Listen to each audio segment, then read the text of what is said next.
Well, good Monday afternoon, Labor Day afternoon, New York Jet fans and NFL fans. It is September 1st, 2:43 p.m., and we are 4 days away from the start of the 2025-2026 NFL season. That takes place in the home of Brotherly Love, the Super Bowl champions' home. They will host the Dallas Cowboys. That's on Thursday night.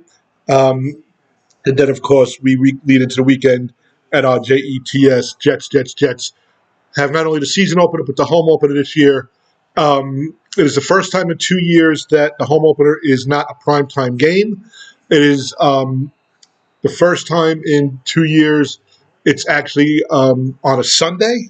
2 years ago, the Aaron Rodgers debacle was Monday. Last year was a Thursday night after being on the road for two games. They did open up on the road last year on Monday night against San Fran. But new season, it starts for us on Sunday at MetLife Stadium, 1 p.m., and it's against the Steelers, who always have a good traveling crowd. Their fan base travels all over the world for them. So you have that added on to opening day, added on to Aaron Rodgers is the quarterback for them now. So there are so many storylines going on here. But basically, what I want to do today is get back into the the gist of what we do here. Also, look at my season predictions, and just take it from there. There's not going to be a long podcast today. Just want to try to. I don't want to say just want to get this out there, but I wanted to put one out for week one with my predictions and my thoughts and feelings going into week one. So first, let's talk about the Jets and some new faces. Of course, Aaron Glenn is our new head coach. We covered that a few times in the past podcast. New GM, new offensive coordinator, new quarterback. Justin Fields is our new quarterback. On the defensive side of the ball, some core players are still there. Of course, C.J. Mosley did retire. DJ Reed went to play someplace else. But, you have Sauce Gardner back there, Quincy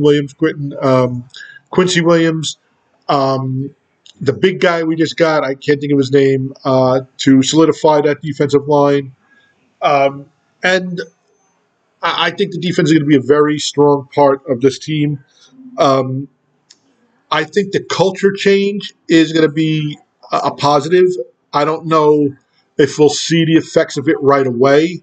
But just from reports from other news outlets and sport outlets and, X or Twitter, whatever the hell you call it, and Instagram, whatnot, the practices were run differently. The accountability is there. The intensity is there, and there is change within the hallways.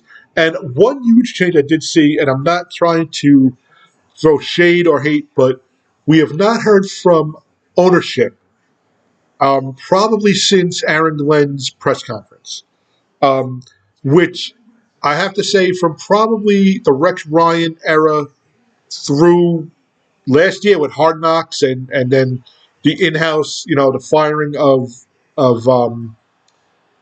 Robert Saleh and then the firing resignation of Joe Douglas and whatnot. We have not heard from Woody Johnson. And I don't know if Woody and his football people told him, listen, take a step back. Let us run the show here for you for a product on the field. Let's leave it all on AG and Maggie, and that's what I call the GM. I call the GM Maggie, and let's see what happens. But it seems like Aaron Glenn is instilling his own stamp on this team, which I think is good. I like the fact that he was a former Jet player who was there in the very lean years and was there in that AFC Championship game. And I like that he's bringing back players that he's played with to come visit the facility and come meet with the players and whatnot. And a few times, I think he had like Jason Fabini, Wayne Corbett, Lavernius Coles, Glenn Foley, Victor Green, I believe, has been a fixture there on and off. So I like that. I like that he's doing that with the team. They again second year with the legacy logo, the logo that Aaron Glenn wore when he was first drafted. Uh, so that is my take. I think the culture is going to change. Now, I don't know if we're going to see day one the big culture change. Now, I remember when Parcells came in, back then they finally had like ESPN was doing mic'd up coach and all that.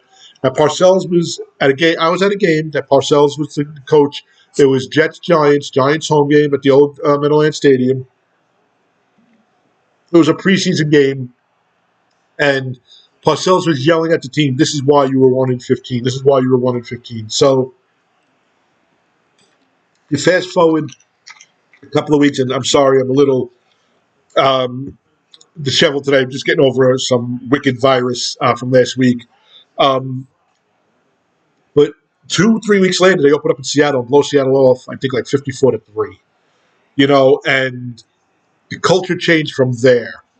There was no giving up in that team. There was no loss of fight in that team. The other night, like I said, I was getting over a virus, had nothing to watch, so I start YouTubing, Jet stuff, and it was Keyshawn Johnson, who he was just interviewed a couple of months back. I think he was on the Edelman show, and he said, his rookie year, Rich Kotite, he goes, they were at an away game. He goes, and they wound up sneaking out on Saturday night, going to a gentleman's club, him and like four other players, coming back to make it in time for the bus to leave for the game. And they're like, it's Kotite. Like, what the hell's the big deal? What are they going to do? What's he going to say? He said the practices were very different. He goes, and then Parcells on the first day fired the guard, the security guard at Hofstra, the front gate security guard at Hofstra. So Parcells put his stamp on the team, and you could see that take effect early on and gradually just keep building and building and building. And I remember, sitting there, it was 97. We had gone 1-15 the year before. We didn't win a home game the year before. And they beat the Raiders. And I remember we had a block punt for a touchdown, and we beat the Raiders, and the game ended, and I was like, we won. We won. Not only we won a home game, like we won a game. So after that, you expected to win with Parcells. 98, you expected to win. 99, you expected to win. And then after that, when Groh took over and Edwards took over, that culture was still there. So you didn't have that losing culture in your head. And I think that came back to us towards the end of the, and I can't even think of his name, the coach who came in after Rex, who went to Tampa Bay. He's the head coach of Tampa Bay Buccaneers now. And through Adam Gase and, then Saleh, we just, we had that losing mentality and we expected to lose. And, we expected Aaron Rodgers to get hurt and whatnot. So I'm hoping that Aaron Glenn brings in a culture where the expectations are, listen, we may not win, every game we play, but we're going to be in every game we play. And there's a chance to win every game we play. And that's all we need.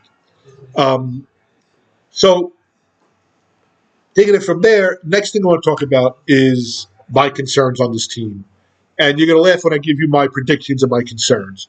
My concerns on this team on offense is, first of all, Justin Fields. I believe this is his third team in 5 years.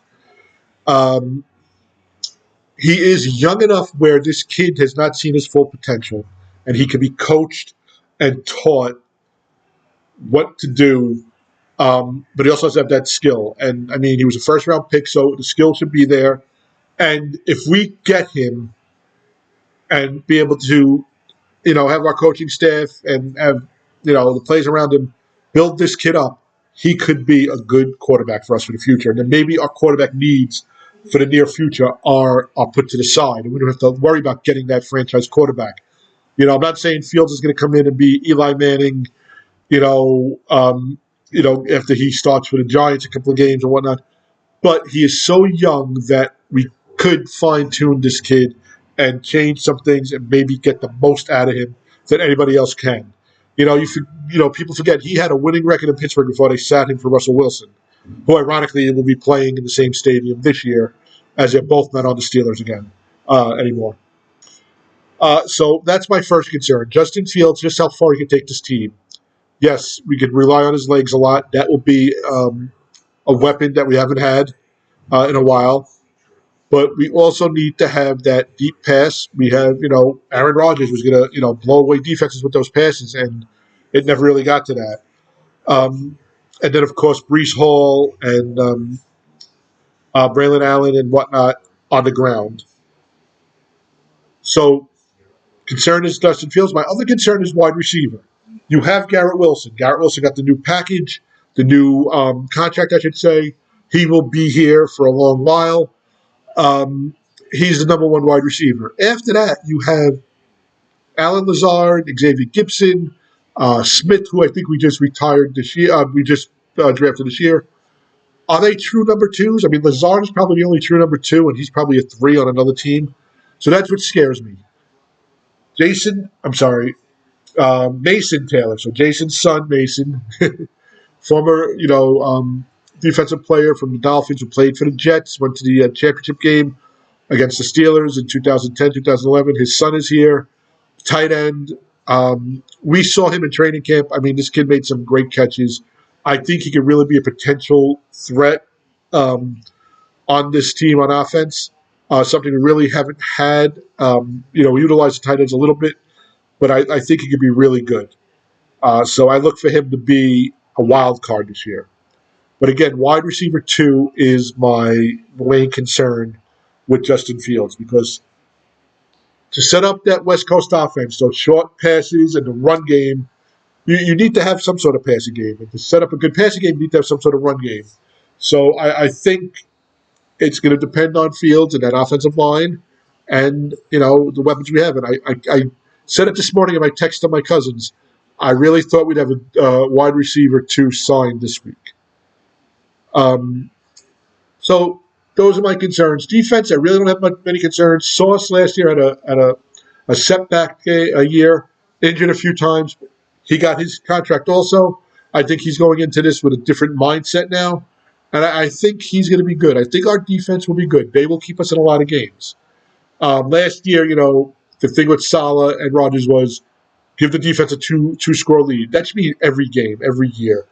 That should be the mindset. Have multiple score leads, but I do think with a 1-score game, this defense can play up to par and up to potential and pull out victories.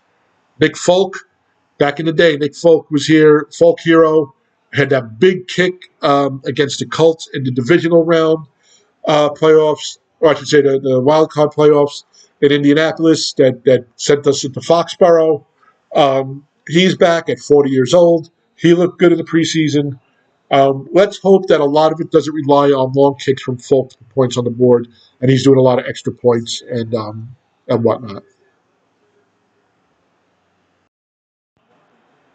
Okay, so now after looking how they did in the preseason, which they went 1-2, and they looked very bad against the Giants. They looked that last game was really none of the starters played against the Eagles, but still, they didn't have a great preseason. But preseason is different this year, or in recent years than it was years ago. They're always worried about injuries, so your starters really don't get a lot of play and whatnot.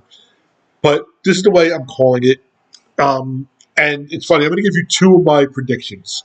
So I'm going to give you the predictions where, looking at this quickly, going through it, I picked winners and losers. Then I looked back and said, this could change, this could change, this could change. And then my predictions changed a little bit as well. Here's my original prediction. We open up versus Pittsburgh, 1 o'clock game. We will have the hoopla and whatnot in the fanfare, but it's not going to be like the past 2 years. Past 2 years were celebrations before the season even started. I think this will be somewhat of a normal opening day, flyover and whatnot. maybe some special guests, and blah, blah, blah, blah, blah. I think we get right down to business. I think our defense holds Aaron Rodgers in check. Offense plays well enough to put some points on the board, but I think we win. Following week, we're right back home. So last year, we were 2 games on the road to start the season. This year, we're the first 2 games at home. We're versus the Bills. I know we played them tough, but Josh Allen only is just getting better and better. I like him early on in the season, and I think we lose this game. So we split the first 2 weeks and then go on the road for 2 games. And we're in Florida for both these next 2 games.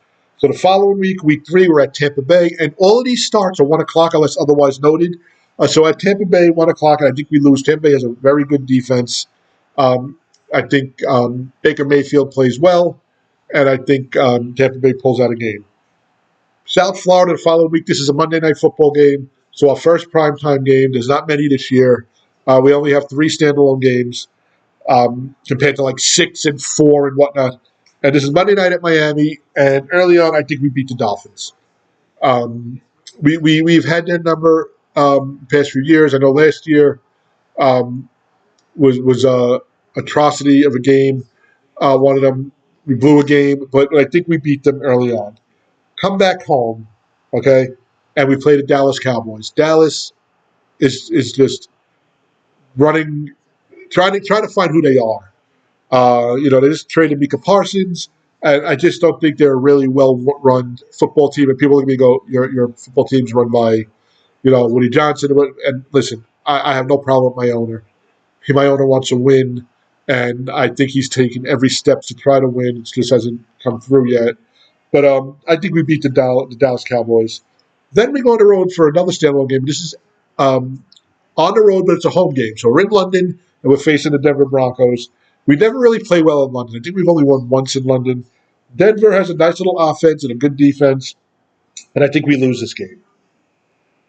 After London, again, back home, we're here now. We're already at week 7, and we're playing the Carolina Panthers, and we beat the Carolina Panthers. They're still trying to find their identity. They're not a good football team. And then we end week 8, halfway or just about halfway through the season, at Cincinnati, and Joe Burrow in Cincinnati, and playing in Cincinnati is very rough, and I think the Cincinnati Bengals beat us. So at the bye on October 2nd, my sister-in-law's birthday, October 2nd, we are 4-4. Okay? Come back after the bye. We're 11-9. We're home versus Cleveland, and we beat Cleveland. Then a short week. We go to New England on a Thursday night football game, and they have Drake May, and I know they have Vrabel as their new coach, and they're instilling new culture there. I think we beat New England. We take advantage of them, and we get to them. Buffalo, I just don't think we split with Buffalo this year. Buffalo, their window is closing with Josh Allen, I think. Especially they've been so close. And they're going to keep their foot on the throttle, and they beat us. Following week, we're home, and we're home the next 2 weeks for the Atlanta Falcons. And again, all these are 1 o'clock games, otherwise noted, and we beat the Falcons. We're home the following week after that, week 13 against the Dolphins, and we lose to the Dolphins. So I say we're splitting with the Dolphins.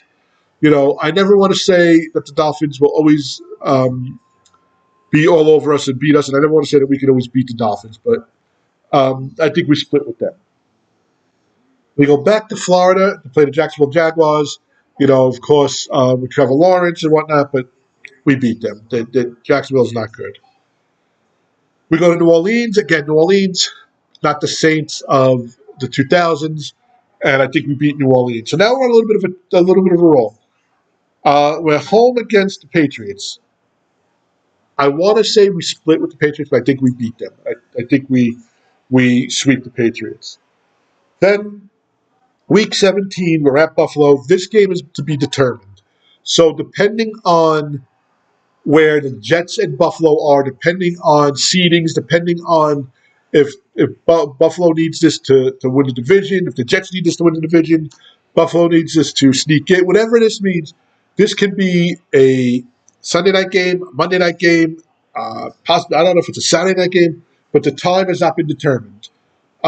So if you go by what I just said, we end off 10-7. Okay, we're 4-4 the first 8 games, and then we're 6-3 the rest of the way, 10-7. I then looked back and I said, you know what? First, the team that only has one true wide receiver, Justin Fields. We don't know what this offensive line is going to do. We don't know what Brees Hall and Braylon Allen's going to do. Is AG's defense going to be as good as I'm thinking it's going to be? Let's flip some games. So I went back and I was like, you know what? We'll split with New England. So instead of 10-7, now we're 9-8. Okay. I'm looking. I said, you know what? We're going to split with Miami. No, I said we ready to split with Miami. What was the other win? Trying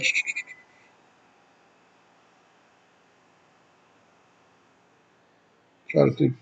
The Jacksonville game, which again I don't really have much of that faith in that game in that team, but I think Jacksonville being home maybe could pull that one off. So all of a sudden now we're at 8-9, and then early on, I mean, if we don't beat Pittsburgh, and I really do think we're going to beat them, but they do have Aaron Rodgers. You know, he's going to be over there, swinging his dick and ready to show us what we're missing. So, do we outplay ourselves? Do we make some mistakes early on in this game, in the season? And now you're looking at 7-10. So it can be a 10-7 or 7-10 season. I've seen people on Facebook, and I laugh, 3 weeks ago saying we're going to go 2-15. And I'm just like, bro, the season didn't even start yet. We don't even know who the final 53 are. Let's just see. But, you have these players, these people, and all this organization sucks. Here's my thing. If the organization is so terrible and they're going to do so, why are you following them? Why are you following them? But listen, I'm not going to tell you what to do. I can't go into a season saying we're going to lose this many games and it's just hopeless. We're going to do this. And it's hopeless. No. I'm looking at it, I'm trying to look at it realistically. Maybe 10-7 is wearing some green glasses. But I could see some games here where we could win, that we should win. So that's where we are with the Jets. I was going to pick some games from this year. And let's see. I'm going to do this with the spread. Okay. So starting off, you have the Dallas Cowboys getting 7.5 over the Eagles. 7.5 is a lot of points, but I think the Eagles cover. Giants get 6.5 over the Commanders. I think the Commanders cover that. I think Commanders are going to be very good this year. Commanders win the NFC East. I'm going to call it right now. And then lastly, I mean, they're saying Pittsburgh and the Jets. Jets getting 2.5. So you usually get, 3 points for being a home team? The Jets are getting 2.5. So maybe they see something. But I'll take the Jets plus the 2.5. I really think they're going to pull that game out. So, again, my name is Alex. This is a takeoff. We're going to try to do this at least once to twice a week. Anything comes up in between games, I will try to get a quick podcast on. Sometimes when I'm getting my steps out, I'll do a review of the game. So what I try to do is, this was week 1. It's a look at the upcoming games, my predictions, what I think is going to happen. And then finally, right after the game, maybe the Monday or the Tuesday, review of the game, what I saw, what went wrong, what went right, and any news that may happen. And then later on that week, a look at the upcoming games. So welcome back to football. For those of you teachers and students heading back to school, have a great school year. Be safe. Not going to be political, but school is where children and teachers should all feel safe. And unfortunately, that has not been the case the last few weeks here between colleges and grammar schools and whatnot. But anyway, have a great school year. Have a great rest of your week. I hope everybody had a safe summer, a happy summer, a fun summer. Have a great week, a safe week, a blessed week, whatever you call it, a healthy week. And check us out. Listen, you can tweet us. At the Takeoff is our Twitter handle. At the Jets Takeoff at gmail.com is our email. And you can follow us here on YouTube. The Takeoff, which is our account name, and at the Jets Takeoff, which is our channel name. Subscribe to us. Share us with your friends. We're doing this for a labor of love. We started this back in 2008 when Brett Favre was on the team. It was a website back then, and I would write articles every week, and we just turned it, from NY Jet stories now into the takeoff. And we just do this to be with other Jet fans and get your take. Alrighty, so everybody enjoy. See you soon, and let's go Jets. Let's get that first win.